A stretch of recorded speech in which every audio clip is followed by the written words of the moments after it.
Strange Brew Podcast, Season 1, Episode 330, the Playoff Edition. Playoffs? Don't talk about it. Playoffs? You kidding me? Playoffs? I just hope we can win a game. I still say, and I know we've talked about this before, the last part of that as the years have gone by, I understand the way he says playoffs and how aghast he is what makes that clip a Hall of Fame clip. But the end of that where he says, I just hope we can win a game. I think that's actually the funnier part of the clip and actually sort of fits with the way things have been going for the Packers the past couple of weeks, trying to get back on the right track, but kind of backing into the playoffs with a lot of help from former Packers over the past 5 or 6 days. Yeah, the Packers are in. The Lions lose in Minnesota to Max Brosmer. What the hell happened to the Lions this year? My God. And they're relatively healthy. So the Lions lose, they fall to 8-8, and that seals the deal. The Packers are a playoff team. Right now, they would be, for the third straight year, the 7 seed in the NFC, and that can change. We'll talk about that as the podcast goes on here. But that loss yesterday on Christmas Day for the Lions in Minnesota cinches up a playoff spot for the Green and Gold as we get set for Packers-Ravens tomorrow night at Lambeau Field. And, of course, a ton of conversation about quarterback injuries, not just on Green Bay side, but Baltimore side. Does not look like Lamar Jackson is going to go. He is listed as doubtful right now. We'll break all of that down heading into Packers-Ravens tomorrow night. We will talk a little bit about the Bucs as well. They got to win. Just trying to get any amount of wins you can with Giannis still down. It does look like Giannis is kind of sort of back to light practicing. Still feels like he's at least a couple of weeks away from coming back from that calf strain. Bucs are 2 games into a 5-game road trip. They're 1-1. They are in Memphis tonight. We'll go over that just a little bit toward the end as well, and we'll make some picks. Let's go. On the ground, a chance here. Durham to Hardy to first. Hit time! Yes! The Brewers win! Yes! Here comes Melvin to the 25, to the 20, Gordon 15, 10, 5, touchdown! Wisconsin! Record-breaking run! Morgan a smash up the middle, base hit to center. Here comes Gomez around third. A throw and the Brewers win! Here's the snap. He looks, he throws, it's complete interception. And there is your Super Bowl dagger. Booker the drive, gets inside, leans in, knocked away and stolen by Holiday. Phoenix has to foul, on a pinnacle ball, throws it down. Swinging fly ball in the right center. Broxton is there, and they're the champions. They have done it. It's been a 50-year journey. Wisconsin, we've got a room at the top of the world tonight. The Milwaukee Bucks are NBA champions.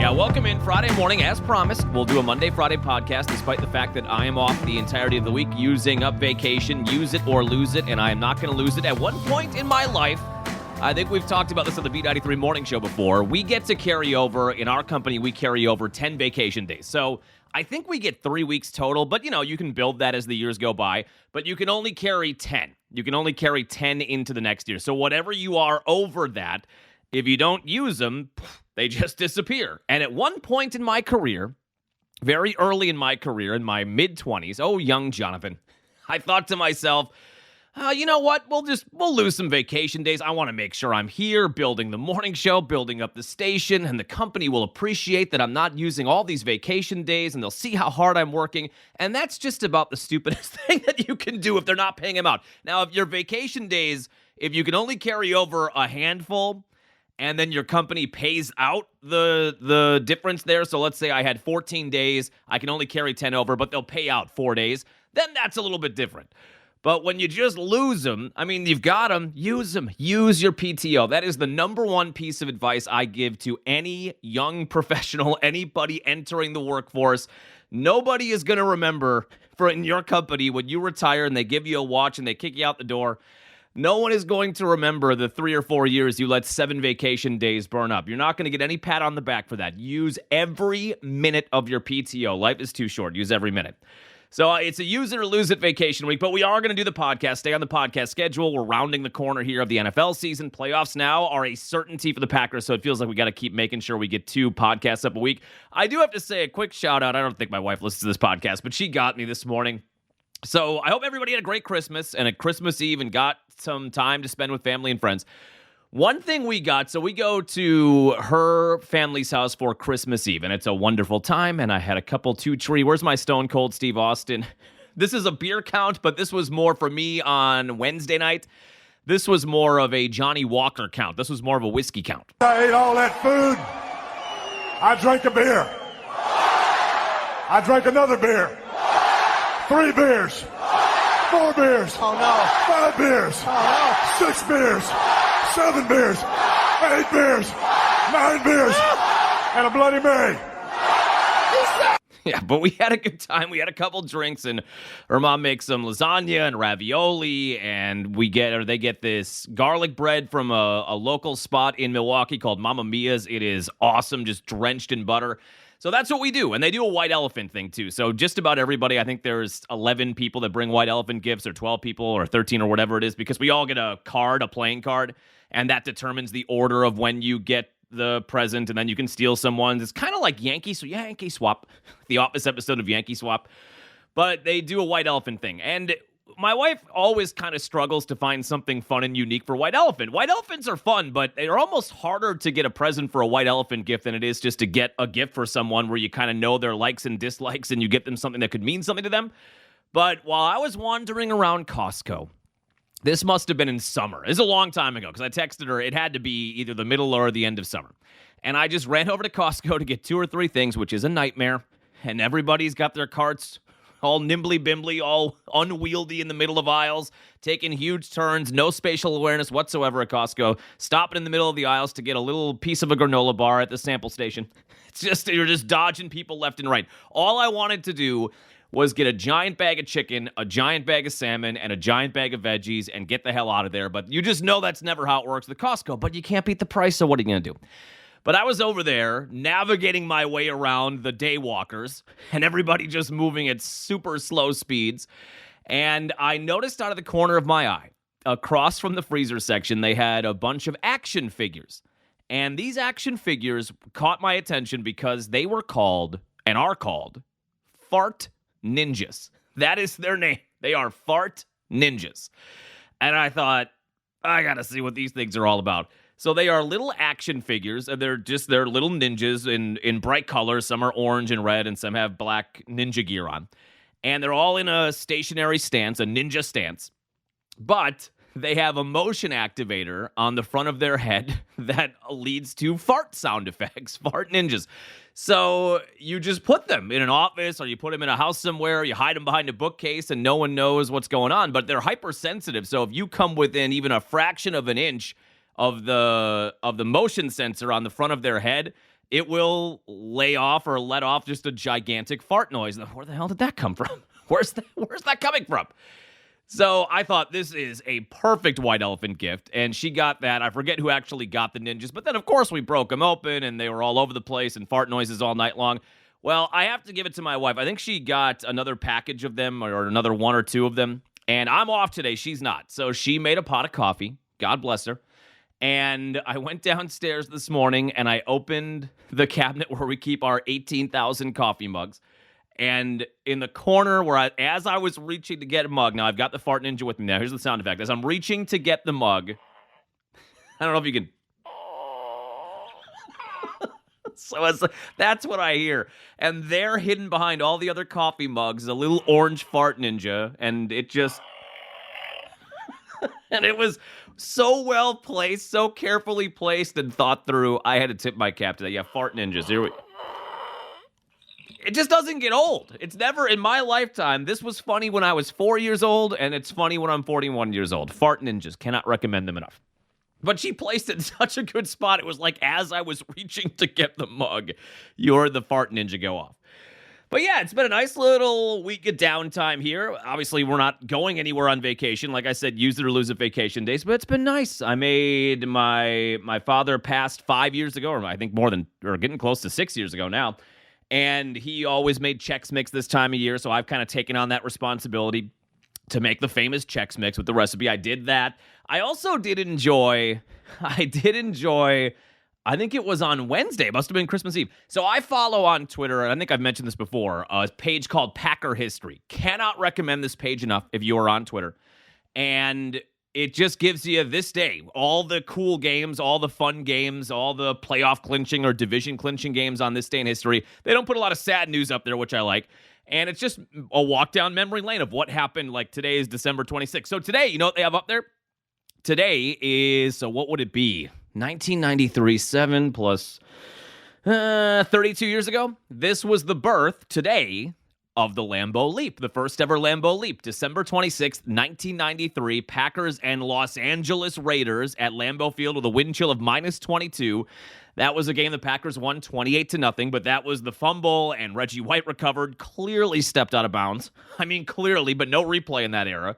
And as he is stepping out of bounds, he laterals it to Leroy Butler, takes it to the house, jumps in the end zone. The rest is history. Packers clinched their first playoff berth that day since 1982.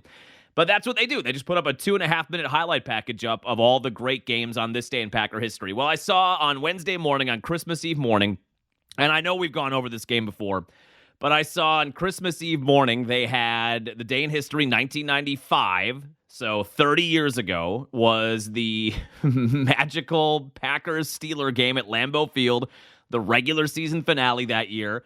Packers had a chance to win their first division title since 1972, taking on Neil O'Donnell and the Steelers, and it was a classic NBC broadcast, and they had just a 3-minute highlight package of it on that Twitter page, which I watched. And then I kind of got to thinking, you know, there's a lot of stuff on YouTube, John. There's a lot of stuff you find yourself watching on YouTube. I wonder if anybody's posted the full game of that game, because it's been 30 years, and I don't know, copyrights and all that kind of stuff. I don't know if the NFL really cares about that 30 years in the past. Maybe they do, maybe they don't. And I just went on YouTube. I fired up the Roku TV, went on YouTube, and sure enough, there was a 2-hour and 10-minute perfectly edited broadcast, no commercials, cut to all the big plays, take out a lot of the downtime, 2-hour and 10-minute, basically full broadcast of that day. The picture quality is not the best, as you would expect, but it's fine enough, and I'm pretty sure that's just what we watched in 1995. Maybe it was a little more clear than the YouTube broadcast that was put up on YouTube, whatever it was, years ago. But I said to myself, I was making the Chex Mix. That takes a couple of hours. I said, I'm just going to get myself a cup of coffee. We're going to get the Chex Mix going, and I'm going to put this on full screen, and I am going to sit and watch the entirety of this game and act like I was... So that game, I would have been 11 years old. I'm an 84 model, so I would have been 11 years old, 1995. Take myself back to Christmas Eve, 1995. I'm sure my cousins were in town and my aunt and uncle from Evanston, and we're probably getting the whole day prepared, and Dad's coming home from work and getting the Christmas presents out and going to Grandma's house. I think I got my Packers starter jacket that year. I'm almost certain I did. Got a Packers starter jacket that year.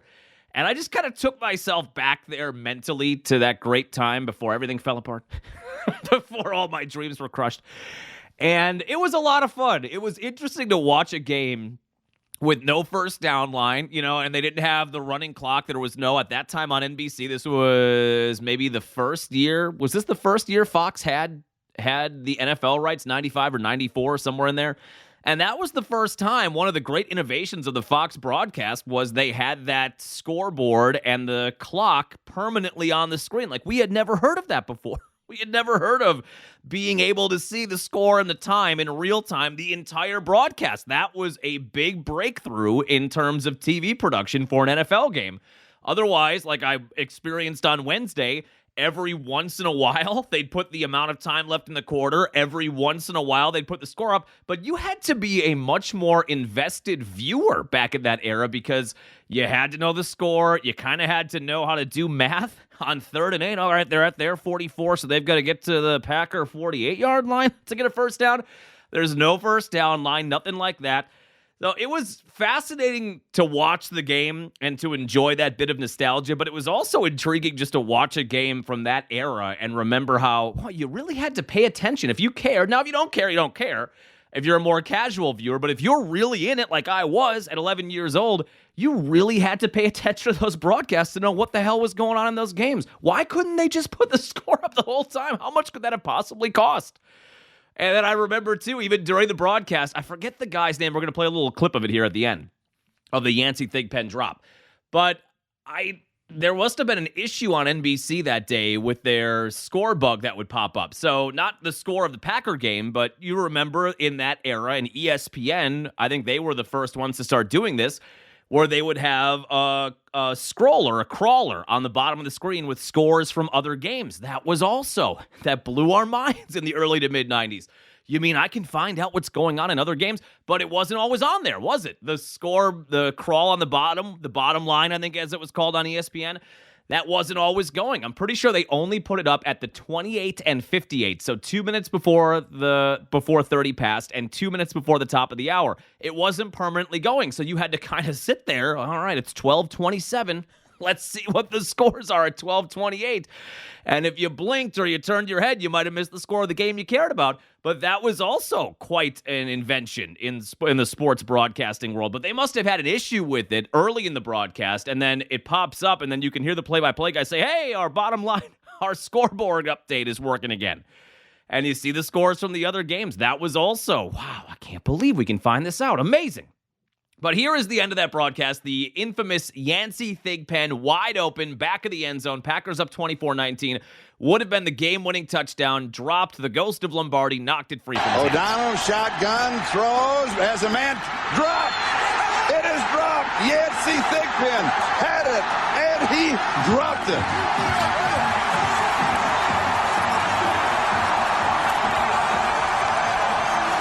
It was right in Thigpen's hands. That is a gift for Mike Holmgren and the Packers.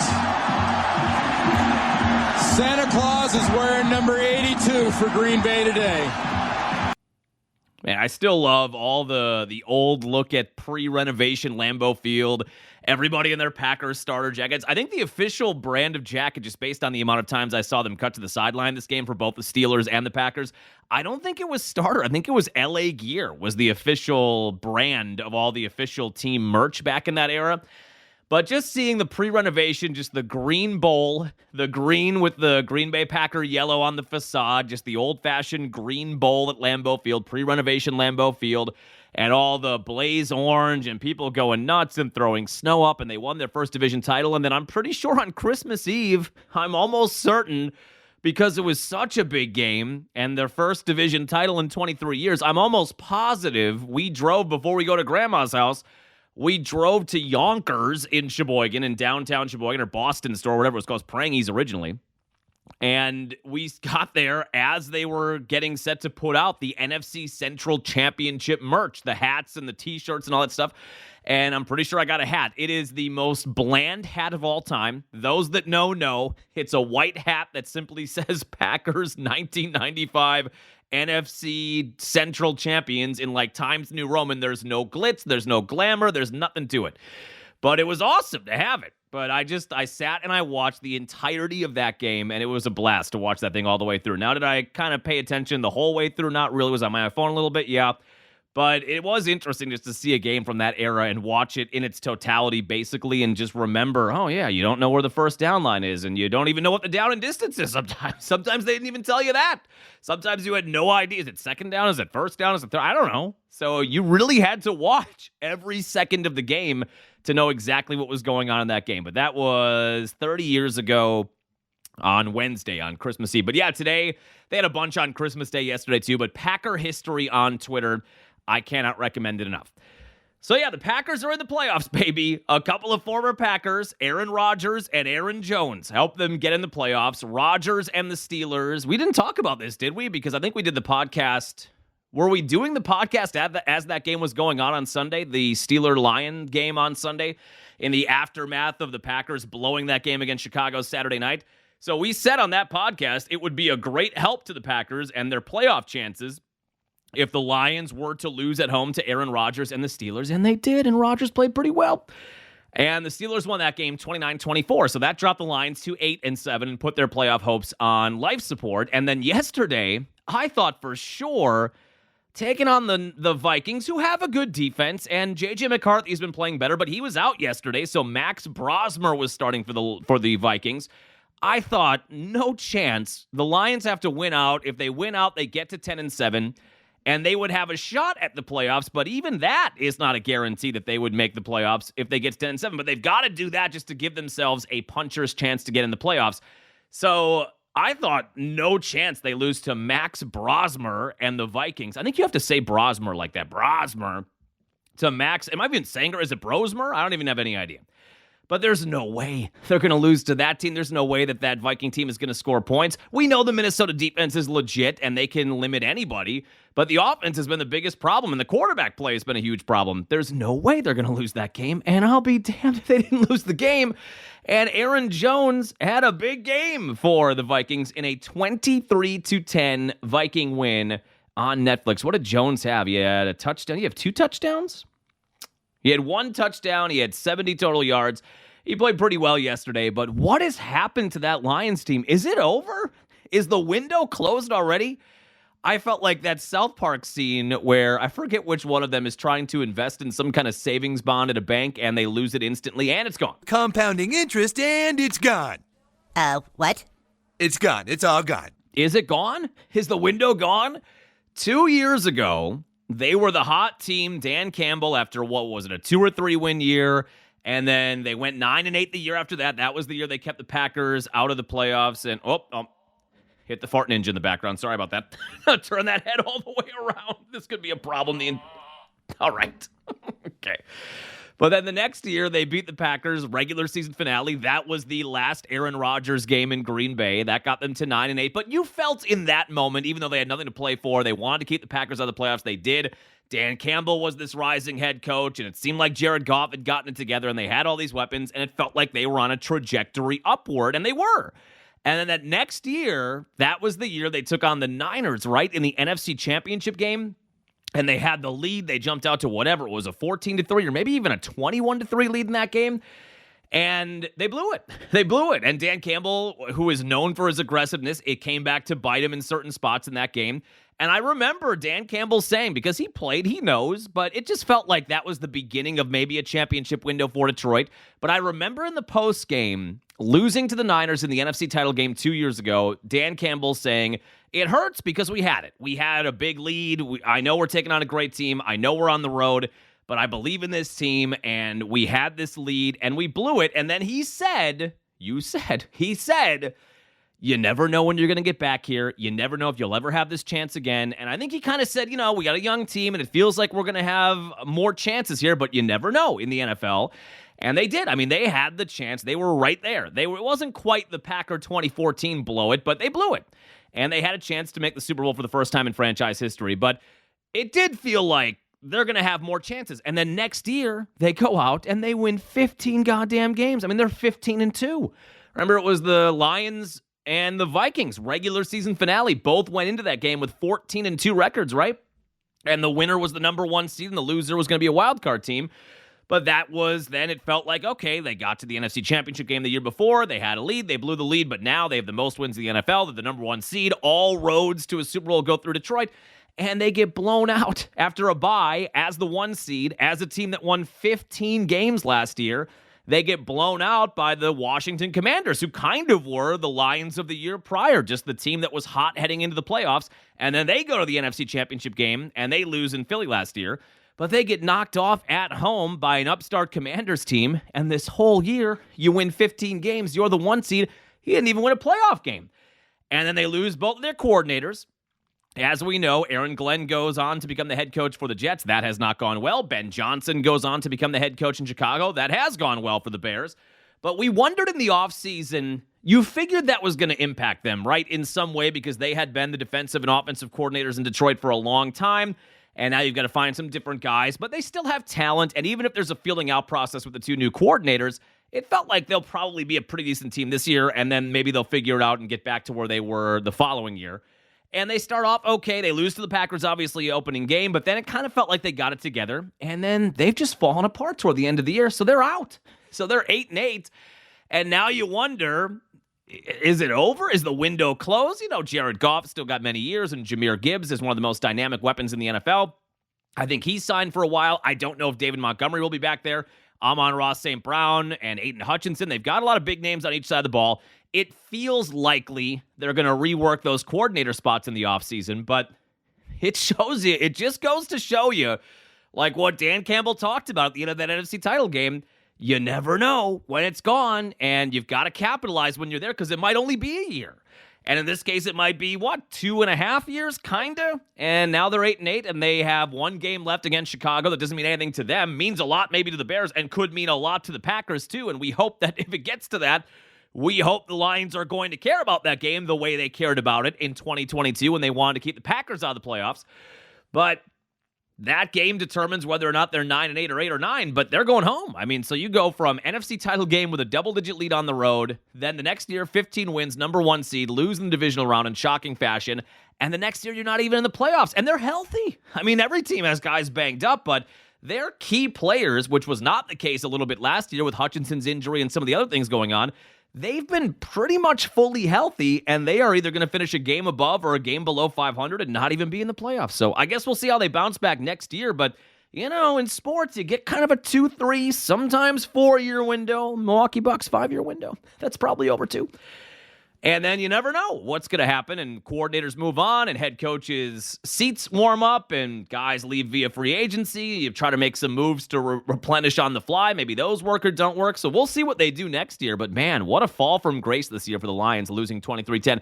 Yesterday, even though the games didn't mean a ton, ended up being kind of an entertaining game. It's one of those things where you schedule these Christmas Day games before the year begins, and on paper, they all look like they're going to be good, and then you get there, and different things have happened, and injuries and all that kind of stuff. So Cowboys-Commanders, before the year began, that was the Commanders were the hot team in the NFL, made the NFC title game. Cowboys getting Dak back, and you knew the offense would be good, but didn't know much beyond that. But that, on paper, is a good game, and Cowboys did win 30-23, but that had no bearing on anything yesterday. You've got the Vikings-Lions, like I just said, the regular season finale last year. You had a pair of 14-2 teams battling for the 1 seed, so you figure, that'll be a good game for Christmas Day. And both of them now, after the game yesterday, are eliminated from the playoffs. And then you got Broncos-Chiefs, which, again, Kansas City is in the middle of a dynasty, and the Broncos seem like a team on the rise. That'll be a good game. Patrick Mahomes gets hurt, tears his ACL. Chiefs are underachieving. They're out of the playoffs before yesterday's game even starts. At least the Broncos were good, and they could be trending towards a 1 seed.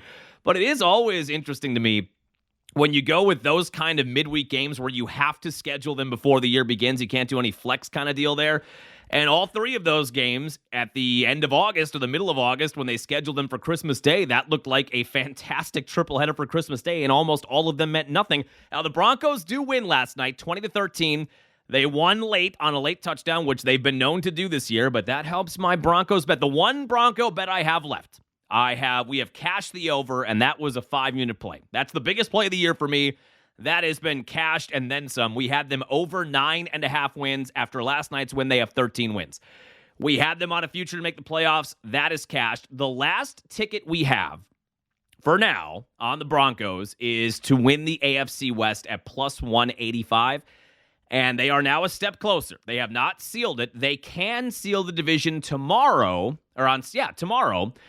And it's a game that I need in a couple of different ways, which we'll talk about in a second. But the Broncos get to 13-3, and they take care of business in Kansas City on Christmas night as the Chiefs fall to 6-10. You wonder if Travis Kelce's going to keep playing.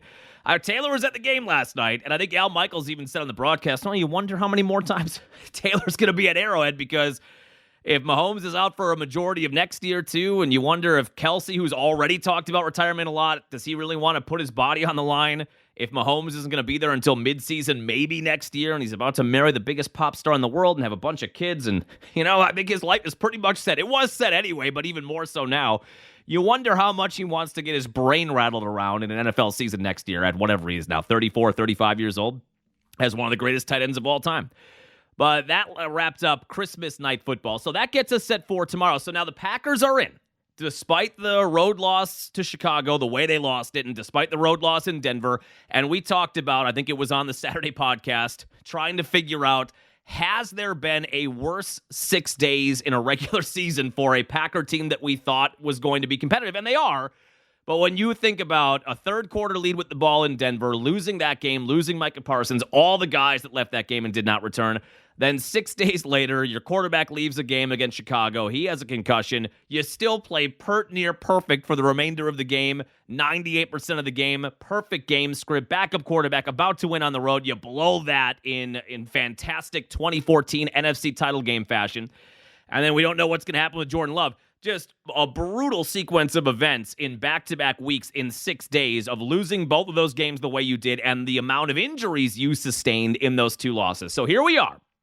Now we're 7 days later, just recording this 6 days later, and the Packers are in. And they're in because Rodgers beat the Steelers or the Lions, and Aaron Jones helped beat the Lions yesterday. So right now, the Packers, if the season ended today, they would be for the 3rd consecutive year the last team in. By the way, just as a side note, I know there's going to be a lot of conversation. There already has been. There already was last year. So if it ends up again this way this year, you know that's going to crank up again. The NFL added, was it after the 2022 season? After the Packers were left out with that loss at home against Detroit? I forget what year they added the 7th team in each conference, but they added that 7th team in each conference. So before, it used to be only 6 teams got in the playoffs on each side in the AFC and the NFC. And then the top 2 seeds got buys. Then they added the 7th team, and now only the number 1 seed in each conference gets a first-round bye. But you are going to see if the Packers stay in the 7th seed, and I don't know, that's the most likely spot they'll be in, but it's not written in stone yet. If that's where they end up, they would be the last team in the last 3 years. And you're going to see a lot of people from the haters and the losers, and some Packer fans are going to say this too, because maybe they don't like Love, maybe they don't like Matt LaFleur, maybe they don't like Brian Gutekunst. Some of them are going to say, 4 years ago, if there wasn't a 7 seed, the Packers wouldn't even be in the playoffs, and then they would be on what then? 4-year drought or a 5-year drought of not making the playoffs, 4-year drought of not making the playoffs if that 7 seed didn't exist. Well, it does. The 7 seed does. If you go back, you could say that about almost any era. Where, let's go back to 2010, when the Packers were the 6th team in. Well, in 1990, 1987, when they added playoff spot, they wouldn't have been a playoff team back then. Well, the fact of the matter is, that playoff spot exists. I don't understand doing that, going back and saying, well, 5 years ago, this Packer team wouldn't even be in the playoffs the last 3 years. So you're going to see a lot of that conversation if they stay in the 7 seed. But all that matters is the 7 seed exists, and the Packers have been in the playoffs the past 3 years. I do not care if 10 years ago they would not have been in the playoffs. All I care about is this year, seeing this team go as far as they can this year. I do not understand doing that historical relitigation of, 15 years ago, this team wouldn't have been in the playoffs the last 3 years. Okay, great. But it's not 15 years ago. It's not 5 years ago. It's 2025, and a 7 seed exists. And if that's what gets them in, that's what gets them in. I get it from another fan or another team fan's perspective. If you're a Bears fan or a Viking fan and you want to take shots at the Packers, I get that, using that as ammunition. But I do not understand Packer fans that are saying, they wouldn't even be in the playoffs the last 3 years if this were 6 years ago. Okay, but it's not.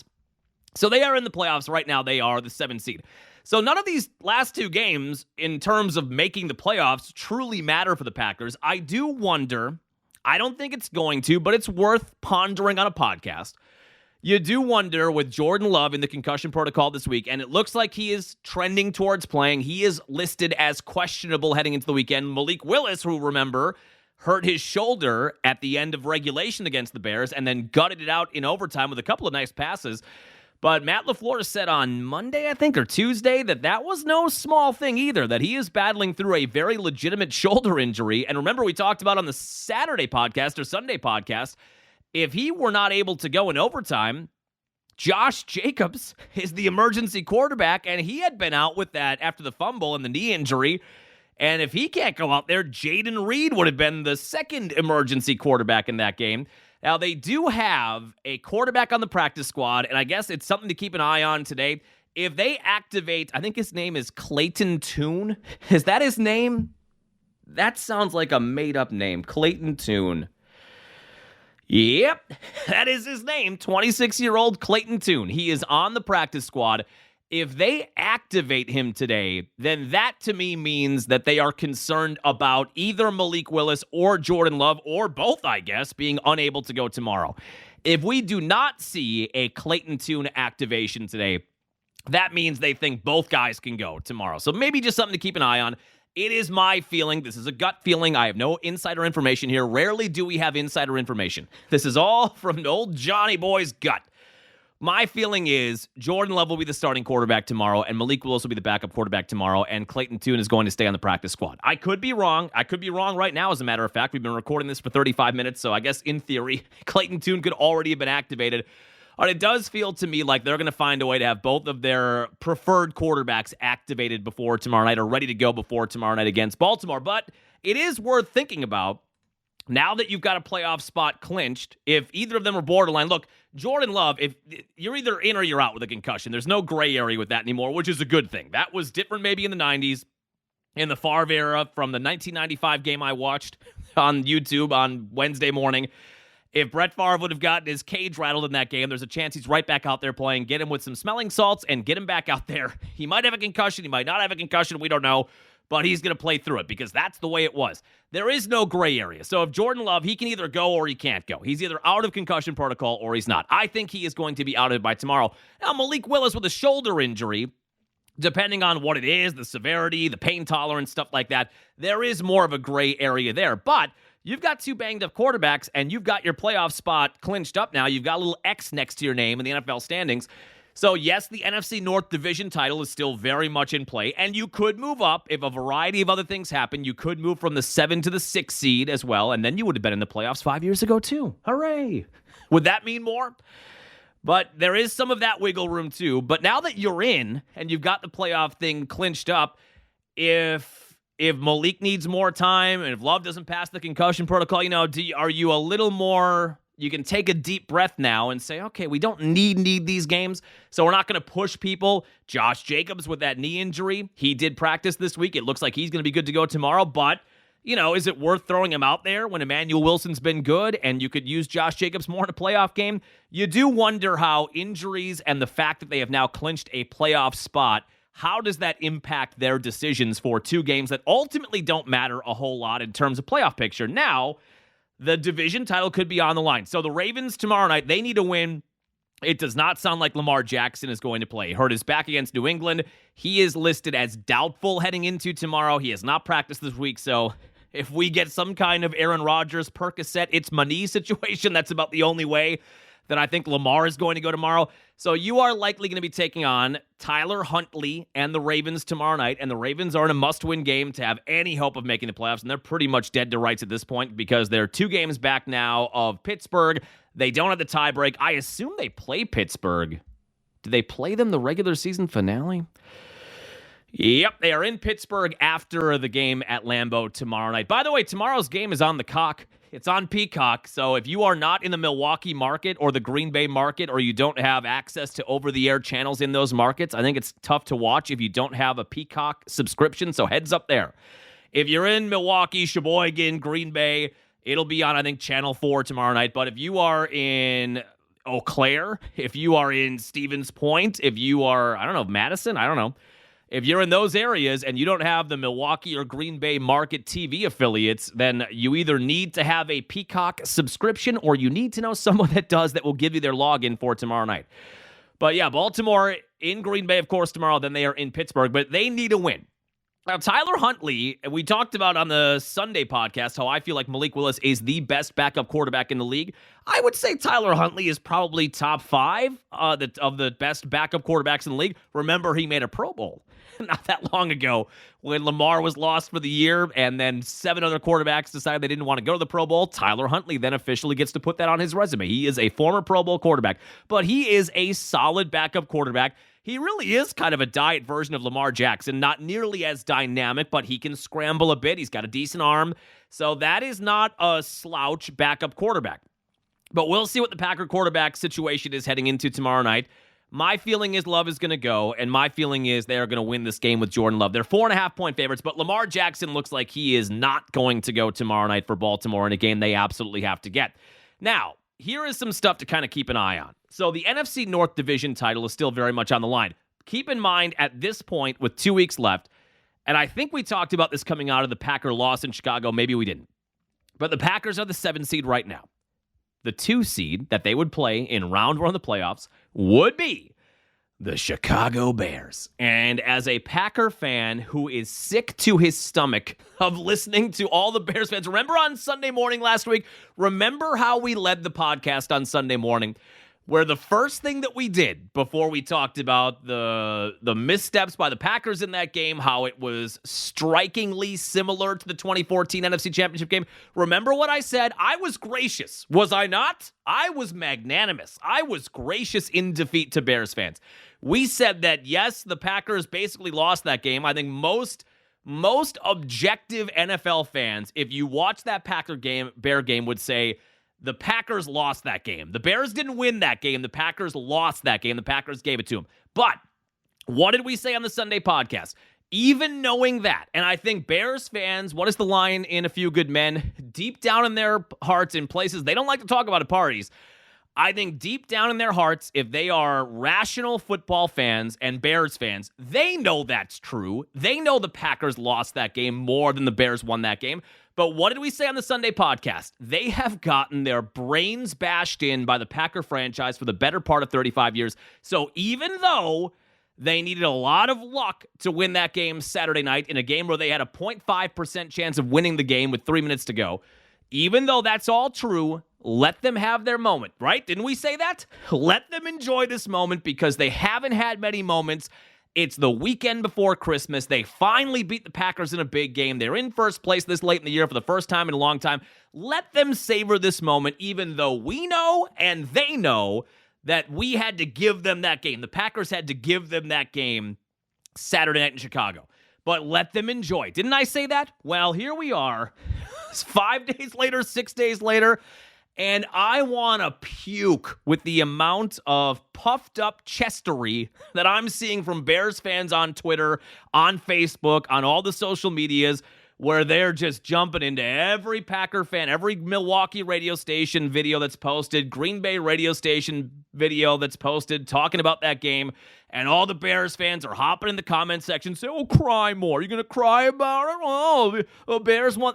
I am disgusted with the amount of chirping that's happened from Bears fans about a game that they know that team didn't win. The Packers had to hand it to them like a Christmas present on Christmas Eve or Christmas morning. Packers played the role of Santa last Saturday night. And I think they know that, but they're acting like the Bears went out there and won the Super Bowl. And I got to tell you, 5 or 6 days of this, I am sick of it. And I want, more than anything, whether it's the Packers at home as the 2 seed and the Bears are the 7 seed, or vice versa, which is where it is right now, Bears the 2 seed, Packers the 7 seed, I want this rematch in the playoffs like I need air to breathe. I want, and I kind of want it to be in Chicago. I don't really. I'd prefer it to be at Lambeau, but if the Packers are the 7 seed and the Bears are the 2 seed, and that's looking like what it could be, if the Packers went back into Soldier Field, so this would be next weekend's the regular season finale, so then it's whatever it is, the weekend of the 10th? Yeah, the weekend of the 10th, 11th. So if the Packers go in there on Saturday the 10th or Sunday the 11th, after all of the chirping from Bears fans following that game last Saturday, if the Packers went into that game and beat them 31-14 in a playoff game, boy, that would just shut them up so good. It would just be so delicious. The juices of that victory would be dripping down my chin and through my beard. I'd let them sit there for days. I kind of want that now, desperately, because of what we've had to read on social media from Bears fans for now 5 or 6 days. I was gracious on Sunday morning, not anymore.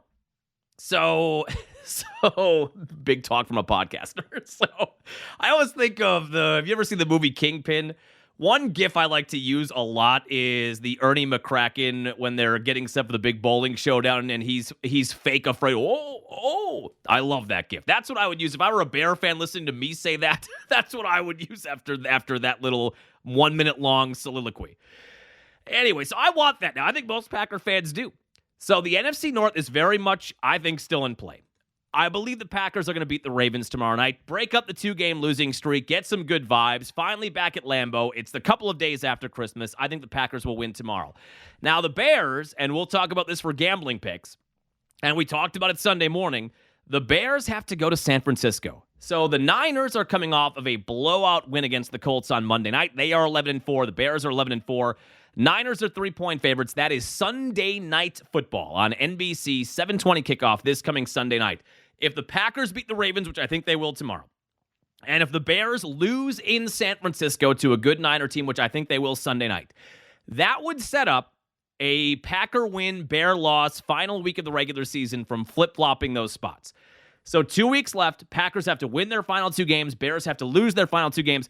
The one that now makes me uneasy about that scenario is the Bears at home against Detroit, the regular season finale. Just because of the way Detroit is playing, I thought Detroit would win that game in Minnesota by multiple scores last night, and they would make a statement that they're going to stay alive. They'd get to 9-7, and they'd have something to play for then in that game in Chicago. Now they don't. Now the Lions have nothing to play for in that game. And if the Bears lose in San Fran and the Packers win tomorrow night, the Bears know they have to win that game to clinch up the NFC North. So they'll have a lot of momentum, and the Lions are just kind of looking to Cancun. Cancun on 3. 1, 2, 3, Cancun. So I don't love that. I was hoping the Lions would win yesterday, and that would give them something to play for, some little shred of a hope they could make the playoffs if they beat the Bears at Soldier Field. Now, as we talked about that 2022 season, Dan Campbell's one of those head coaches where I don't know that he necessarily cares. He probably does more now than he did then when they were on the rise, but Dan Campbell may go out there full throttle if that game means something to Chicago, and that may be his rallying cry. He may say to his team, hey, we're out of the playoffs. Our season is done. Let's ruin our division rivals' day and send them to Lambeau by beating them today at Soldier Field. But that was a game 3 weeks ago that I thought, Bears could lose in San Francisco. They could definitely lose at home against the Lions. I don't know how I feel about that last game now, but I do think that's how it's going to play out. I do think we're going to get to the last week of the regular season, and it's going to be if the Packers win and the Bears lose, the Packers will be the NFC North champions, and they would host the Bears then in that opening round as the 2 seed, and the Bears would be the 7 seed. But there's a lot of stuff that can still happen there. That's what to watch for this weekend, though, as the Packers get set for the Ravens tomorrow night. Now, the other game tomorrow, also big in my world, the Texans and the Chargers. Texans are 10-5. Chargers are 11-4. I need, because as we've talked about, we've got that Houston bet to win the AFC South. They are currently a game behind Jacksonville, and with the way Jacksonville demolished Denver on the road last week, that team now looks legit. I was not a believer in that team. I thought Denver would win that game. I thought coming out of last weekend, the Texans and Jaguars would be tied for the AFC South lead.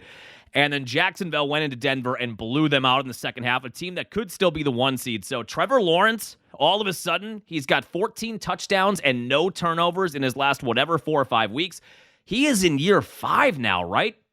I'm not saying he was a bust, but he never quite lived up to until this year. And they did win a playoff game with him, but he has never quite lived up to that billing of he was the number 1 pick in 2021 out of Clemson. But remember Trevor Lawrence at Clemson? He's got the height. He's 6'6". The mechanics. He's got perfect quarterback mechanics for the most part. Tore it up in college. Was one of the no-brainer number 1 overall picks of all time. And he hasn't quite lived up to that in Jacksonville. This is year 5 now in Jacksonville. And once you get past year 4 and you're into year 5 and you haven't lived up to expectations, there's a chance that you're just not going to. But with the new head coach, Liam Cohen, he has looked outstanding in the past 6 or 7 weeks. It really feels like things are locking in for him now in the Liam Cohen offense. So they have a game lead on my Texans for the AFC South division. I need Jacksonville to lose a game, but I also need the Texans to win out. If the Texans don't win out, they are not going to win that division. So I need the Texans to win against the Chargers on the road tomorrow night or tomorrow afternoon, 3:30 kickoff. That's the first game. Packers-Ravens is the second game that night. That would keep the Texans alive in the AFC South, and a Charger loss would mean the Broncos win the AFC West Division Championship, because then the Chargers will be 11-5. The Broncos are 13-3, and there's only 1 game left, and it is between those 2 teams, but at that point it won't matter. So the Texans have to beat the Chargers tomorrow. That keeps them alive for my AFC South Division Championship bet, and it would win me the Bronco AFC West Division Championship bet at a 2-1 clip, and that would mean every one of our Bronco preseason bets would pay off. So big game tomorrow afternoon, too. Another game to watch out for me personally, I could use a miracle for the Jets at the Meadowlands. I could use a miracle at the Meadowlands. As we know, I've got that Bills bet to win the AFC East. It's not looking likely now. I really needed the Patriots to lose that game in Baltimore last week. That did not happen. And now they've got the Jets on the road this weekend. Then they host Miami in New England, the regular season finale.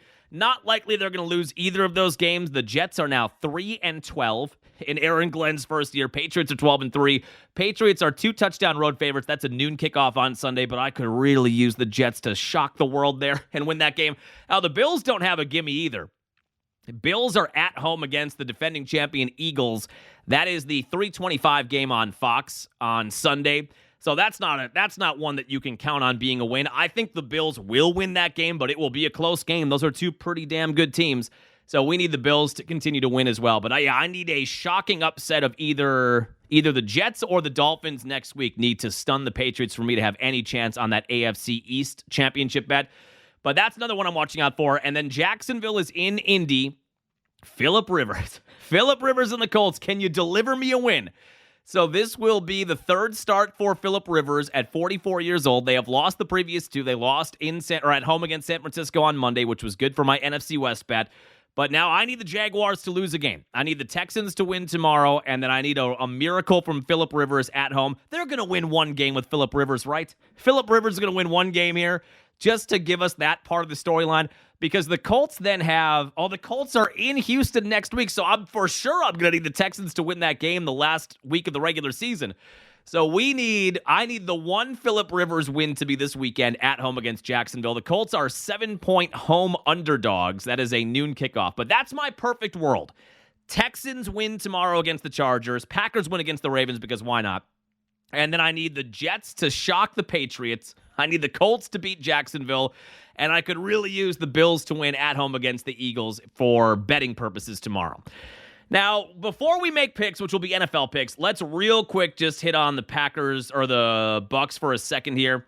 They've played one game since our podcast. It was at Indiana. The Pacers have 6 wins on the year. But as we talked about on the Sunday podcast, we've already seen the Bucks lose to a 2-win Wizards team and a 5-win, Nets team. So nothing's a gimme for this team. And especially with Giannis out, nothing is a gimme for this team. I'll give them credit. They went into Indiana. I think it was on Tuesday, right? Let's try to find it here. They got a road win, 111-94. Ryan Rollins and KPJ in the backcourt combined for almost 50 points. They were fantastic. You got 15 from Kyle Kuzma. Yeah, Rollins had 23. They finally played him 33 minutes. I don't know what Doc Rivers is doing there. Ryan Rollins is having a breakout year. They put him on the bench, which I kind of understand because they feel like they need more scoring off the bench. So you put one of your guards with the second unit. But then they were only playing him for 20 minutes a night. Ryan Rollins, even when Giannis is back, I would say Ryan Rollins is probably the third best player on this team. I think it goes Giannis, KPJ, and then Rollins. He is your third best player and second best with Giannis being out, and you're playing him 21 minutes a night? What are we doing, Doc? So he finally played him 33 minutes. Ryan Rollins, 23 points on 10 of 15 shooting. Had 7 rebounds and 4 assists, 1 steal, 1 block, and no turnovers. And they're playing him 20 minutes a night. Finally played him 33 in that game. Kevin Porter Jr. played 38 minutes, had 24 points, 6 rebounds, 5 assists. So you got to win you had to get against a 6-win team. But the Bucks are now 12-18 on the year. And as we've been over and over and over, with Giannis out with this calf injury, and it sounds like he's doing some light practicing again, but it still sounds like we're probably 2 weeks at best from him returning. You've just got to win as many games as you can. So tonight, they take on the Memphis Grizzlies, a 7 o'clock tip time, and then tomorrow they are in Chicago on a back-to-back. The Grizzlies are 14-16 on the year. The Bucks are 12-18. So this is a game you should be competitive in. I'm not saying, again, nothing is a gimme for this team, especially on the road against a kind of 500 team. I don't think John Morant is playing for the... I don't think he's playing for the Grizzlies right now. He's a game-time decision. Well, if he plays, then you're probably going to lose. But this is one you could get. And then tomorrow in Chicago, that is the team right now that is sitting in the 10 spot, which would be the last team in the play-in tournament. And the Bucks are 2.5 games out of that spot right now as the 11th seed. That's one you kind of got to get tomorrow in Chicago, but they are 2 games into this 5-game road trip. They beat Indiana Tuesday. They lost at Minnesota last Sunday. So they're in Memphis tonight. They're in Chicago Saturday. Then they're at Charlotte on Monday before coming home with a bad Wizards team and a bad Hornets team on Wednesday, on New Year's Eve, and then Friday, January 2nd. And then you hit that West Coast trip at Sacramento, at Golden State, at the Lakers, at Denver. Well, that's 4 losses. So you need to just take this one game at a time, get as many wins as you can get. And then hopefully you're kind of treading water by the time Giannis gets back and he can do something miraculous in the second half of the year. It is becoming solidified to me as the rumors have now died down again. And they'll crank up again. We've got the trade deadline on the way in February. So right now, after another flurry of rumors where that's all anybody was talking about on NBA Twitter was, where is Giannis going to go? Giannis wants out and all this other stuff. Now we've died down. Now we're in another quiet period. It'll crank up again. But it is becoming increasingly apparent to me that Giannis isn't going anywhere this year. And with some of the reporting, it kind of felt like maybe there's a chance they would trade him in the year, but they're not going to do that. It would take something insane to happen for them to make that move. If you are going to trade Giannis, you want to do it in the offseason. You want to accept all offers from all teams. You want to take on draft capital for the upcoming draft. So you want to see where are the picks you would be acquiring? Where are they in this year's draft? This kind of a move where you trade a top 30 player all time, a future Hall of Famer, a 2-time MVP, Defensive Player of the Year, Finals MVP. If you're going to make that move, you do not want to rush that move before the trade deadline and make it kind of a last-second snap decision. I think you want to sit at the end of the year, however this year ends up, where maybe you're in the playoffs, maybe you're in the play-in tournament, maybe you're in the playoffs, maybe you're not even in the playoffs, which is a very real possibility at this point. I think you want to get to the end of the year, see where you are, whatever happens this year happens, see what Giannis really wants to do, and then if he wants out and he doesn't see a way to win in the near term and he wants to go somewhere else, I guess I can't begrudge him that, but you want to sit and say, okay, Giannis is available. Giannis wants to leave. And then you can sit there and take every offer from every team, see what offer is the best, see what draft pick position is the best, so you can make a slower decision in the offseason than you would have to in the middle of the year. But it seems very apparent at this point that barring something unforeseen, and there will be all kinds of rumors out there in the next few weeks as we get close to the mid-February trade deadline, but it just doesn't feel like you're going to make that kind of a seismic move that would overhaul your franchise and overhaul the look of the NBA heading into the playoffs this year. I don't think you're going to make that move on the fly at the trade deadline. I think that's one you want to take your time in the offseason and see what all the offers are going to be from a variety of teams. But the Bucks are in Memphis tonight, a 7 o'clock tip time. Let's win a game. All right, let's win some picks, too. Here comes the money. Here we go. Money talk. Here comes the money. Never tell me the odds. If someone gives you 10,000 to 1 on anything, you take it. See, that's a cool G, Daddy-O. Now you got to let it ride. All right, we're back to 500. We are 28, 28, and 3. We have not added any of the future wins or the losses, and there are losses, too. There are more wins than losses, though. So I have 3 picks for you for the weekend in the NFL. I am going to take Aaron Rodgers and the Steelers. I wish I could quit him. I can't. In Cleveland, they are -3. So the Steelers have now won a couple of big games back-to-back. As we talked about, they are 9-6. The Ravens are 7-8, so 2-game lead and the tiebreaker right now. And that means they're, a win away from the AFC North Championship. Cleveland, very good defense. We know Rodgers is not mobile, but it does feel like the Steelers team, even though DK Metcalf is now suspended because he punched a fan, or at least he tugged on a fan's fake blue dreadlocks in Detroit. That was a weird story. Some Lions fan in that game on Sunday, I guess, was calling him by his legal name, and I guess DK does not like that. And he walked over to that fan and grabbed him and shoved him, and he is now suspended for 2 games. And I think he appealed it, and they've already denied the appeal. I kind of thought they give him 2 games, he'll appeal it, it'll get down to 1 game, but that is not how it played out. He is now suspended for 2 games, and that is the biggest weapon, most talented weapon they have in the passing game right now.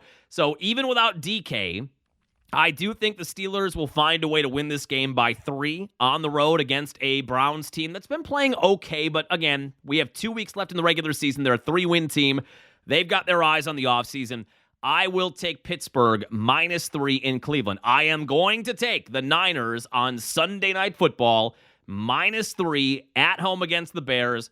I think the Bears are 11-4, and that's what they are. That's their record. You are what your record says you are, but are you really? They've won a ton of close games late. They've had a lot of teams like the Packers last weekend hand them games late. I do not think that is going to happen in San Francisco. We need a win from a Packer fan perspective. We want the Niners to win that game so the division stays in play for the Packers. And for my NFC West bet that I've got on the Niners to win the NFC West, I need them to win to stay alive there. If they win this game against the Bears on Sunday night, they get to 12-4. And then if they beat the Seahawks at home in the regular season finale, the Niners win the NFC West, and they would be the 1 seed in the NFC playoff picture. It is kind of interesting.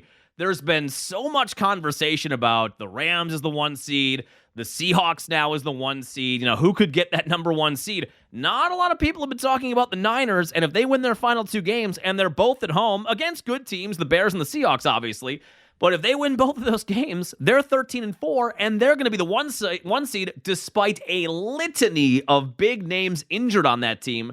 It has been a pretty remarkable job by Kyle Shanahan. I don't like to say that, but it has been. So I am going to take the Niners -3 at home against the Bears on Sunday Night Football, and then I am going to take the Panthers at home against the Seahawks. The Seahawks have 13 wins on the year. They are right now the 1 seed in the NFC. The Panthers are 8-7, and they beat the Buccaneers at home. They have a game lead now in the NFC South, and then they've got a rematch with Tampa, I think, in Tampa next week. But they are 7.5-point home underdogs. I get it. I think the Seahawks are a better team than Carolina. But Carolina right now is a division leader. They are 8-7. I just don't think they're going to roll over at home in a game they have to win. I am getting the half-point hook, which I kind of feel like is a trap, but I've got the half-point hook on the 7-point spread. So if you lose by a touchdown, they cover at home. Panthers have been surprising a lot of teams. I think in the gambling world especially, myself included, there are plenty of degenerate gamblers out there that have lost money betting against Carolina this year, thinking that other teams are going to roll them over, and then the Panthers end up putting together a competitive game, or in the case in the game against the Packers at Lambeau Field, where the Packers were, 2 touchdown favorites, they win that game outright.